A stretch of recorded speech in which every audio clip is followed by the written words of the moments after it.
రేపే చంద్రగ్రహణం అండి. అనగా 3 మార్చి 2026 మంగళవారము నాడు వచ్చింది. ఈ చంద్రగ్రహణం మన భారతదేశమంతా కనిపిస్తుంది.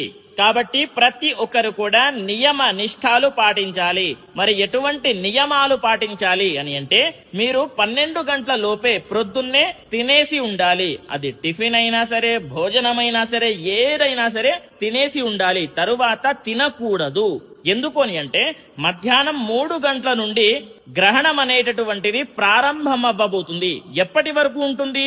సాయంత్రం 7 గంటల వరకు ఉండబోతుంది.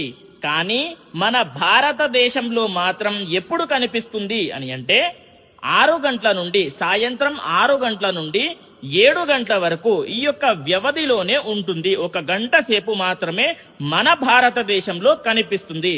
ఇంకొకటి ఏంటి అని అంటే, మీరు తినేటటువంటి పదార్థాలు ఉంటాయి కదా, అది పాలైనా సరే, పచ్చడైనా సరే, ఎటువంటి తినేటటువంటి పదార్థాలైనా సరే, దాంట్లో గడ్డి, తులసి ఆకులు, దర్భ ఏదైనా సరే వేసుకొని పెట్టుకోండి. చివరికి మనము ఎప్పుడు తినాలి అని అంటే, సాయంత్రం 7 గంటల తర్వాత గ్రహణం విడిపోతుంది కదా, అప్పుడు స్నానం చేసుకొని ఇల్లంతా కూడా పసుపు నీళ్లతో చిలకరించి ప్రోక్షణ చేసి అప్పుడు తినాలి అనేటటువంటిది అందరికీ తెలియజేయండి.